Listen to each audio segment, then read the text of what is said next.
بسم اللہ الرحمن الرحیم۔ السلام علیکم۔ روبی اور بیلا ایک ہی اسکول میں پڑھتی تھیں اور میٹرک کی طالبات تھیں۔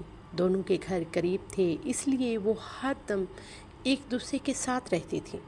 میٹرک کے امتحانات کے بعد چھٹیاں ختم ہو گئیں تو روبی کی والدہ نے پیغام بھیجا، میں روبی کو سلائی کڑھائی کٹنگ سکھا رہی ہوں، اگر بیلا سیکھنا چاہے تو روز شام کو آ جایا کرے۔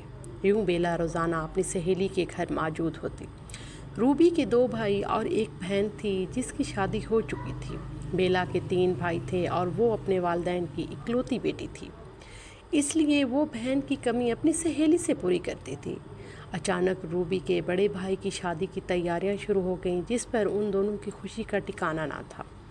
بڑے جوش و خروش سے تیاریاں ہوتی رہی تھیں کہ گھر میں مہمانوں کی آمد شروع ہو گئی اور خوب چہل پہل ہو گئی۔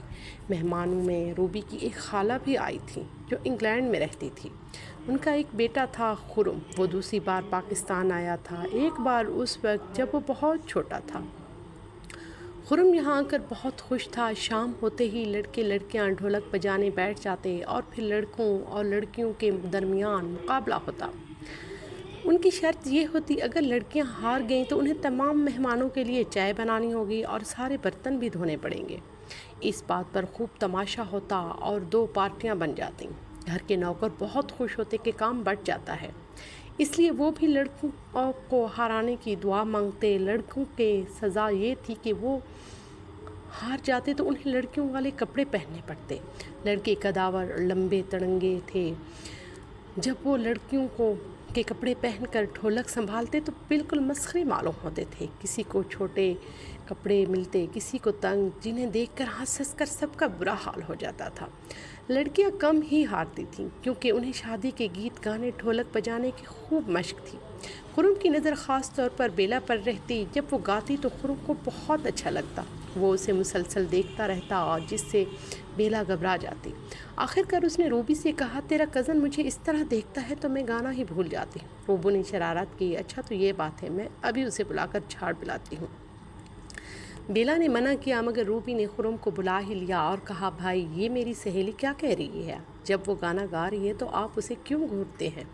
اس پر خرم نے کہا لگایا اور بولا، اچھا تو پھر کس طرح دیکھوں؟ روبی نے کہا، اسے زیادہ گھورا مت دیکھا کرو، یہ گانا بھول جاتی ہے۔ خرم نے جواب دیا، ٹھیک ہے، اب ذرا کم گھور کر دیکھوں گا۔ اس بات پر مزید کہہ پڑے اور بیلا کھسانتی ہونے لگی، ساتھ ساتھ روحاسانی بھی۔ اس کے بعد اس نے ٹھیک طرح گایا نہ اور کسی کی آواز کو لرزنے لگی، جس کی وجہ سے لڑکیاں ہارنے لگیں۔ روبی کو احساس ہوا کہ اس نے بیلا سے مذاق کر کے غلطی کی ہے۔ رات کو بیلا اپنے گھر چلی گئی، سب نے اسے سمجھایا، وہ ناراض ہو گئی ہے۔ چنانچہ خرم خود بیلا کے گھر گیا اور اس سے معافی مانگی۔ دوسرے دن جب بیلا آئی تو بہت خوش تھی۔ روبی نے پوچھا، کیا بات ہے، آج تم بہت خوش نظر آ رہی ہو؟ بیلا نے شرما کر کہا، ہاں بات ہی کچھ ایسی ہے، مگر اس نے وہ بات روبی کو نہ بتائی جو خرم نے اس سے کہی تھی۔ شادی کی گہما گامی کے دوران بیلا اور خرم ایک دوسرے کے قریب آ گئے اور ان کے دلوں میں محبت بڑھ گئی۔ خرم کی والدہ اپنے بیٹے کے لیے پاکستان سے ہی لڑکی پسند کرنا چاہتی تھی۔ خرم نے اپنی والدہ کو بتایا کہ مجھے بیلا پسند ہے، میں اسی سے شادی کروں گا۔ وہ اپنے والدین کا اکلوتا خوبصورت بیٹا تھا، بھلا انہیں کیا چاہیے تھا؟ خرم کی ماں نے سوچا، شادی کا ہنگامہ ختم ہو جائے گا تو بیلا کے گھر جا کر اس کا رشتہ مانگ لیں گے۔ شادی کی تقریبات ختم ہوئی تو مہمان رخصت ہونے لگے۔ خرم کی ماں نے بیلا کے والدین سے ملاقات کی اور اپنا مدعو بیان کیا۔ تھوڑی سی پس و پیش کے بعد انہیں رشتے کی منظوری دے دی اور یوں بیلا اور خرم کی منگنی ہو گئی۔ بیلا اتنی خوش تھی کہ بار بار خوشی سے روبی سے لپٹ جاتی۔ آخر کار وہ دن بھی آ گیا جب خرم اور اس کے والدین کو واپس انگلینڈ جانا تھا۔ خرم بہت اداس تھا کیونکہ بیلا کے گھر والوں نے شادی کے لیے 2 سال کی مہلت مانگی تھی۔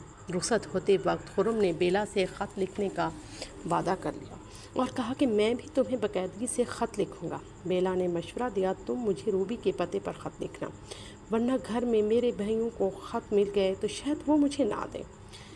طے پایا کہ روبی کے ذریعے ہی خط و کتابت کریں گے۔ وفا کے وعدوں اور پیمانوں کے ساتھ خرم انگلینڈ چلا گیا۔ اس کے جانے کے بعد بیلا کافی دن اداس رہی۔ اب اس کی اداسی کا واحد سہارا خرم کے خطوط تھے، جن کا وہ بڑی شدت سے اور دل و جان سے انتظار کرتی تھی۔